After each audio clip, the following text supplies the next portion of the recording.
د خبریال ویبپاڼې درنو لیدونکو، لوستونکو او اوریدونکو جوړ په خیر. زه امینه عزیزی یم او د نن خبر دا دی چې په شمالي وزیرستان کې په یوه برید کې 2 پاکستاني پوځیان هلاک شوي. د پاکستان پوځ ویلي د ډیورنډ کرښې سره نږدې شمالي وزیرستان قبایلي سیمه کې د دوی پر پوځیانو برید شوی چې په پایله کې 2 پاکستاني پوځیان هلاک شوي دي. د پاکستان پوځ د خپلو 2 پوځیانو هلاک کېدل تایید کړي او وایي چې یاده پیښه تېره شپه ناوخته د شمالي وزیرستان په د تخیلو سیمه کې رامنځته شوې. تر دې دمه کومې وسلوالې ډلې د یاد برید مسؤلیت نه دی منلی. د پاکستان پوځ اوسمهال له هرې خوا تر ویرې لاندې دی. د پاکستان پوځیان وخت ناوخت د بریدونو لاندې راځي او زیات شمیر پوځیان په بریدونو کې هلاک کیږي.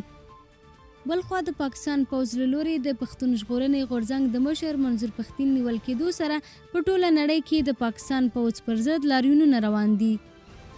یو خوا پر پاکستانیو پوځیانو بریدونه او بل خوا د پاکستان پوځ پر ضد د پښتنو لاریونونه هغه څه دي چې د پاکستان پوځ سخت ورخطا کړی دی.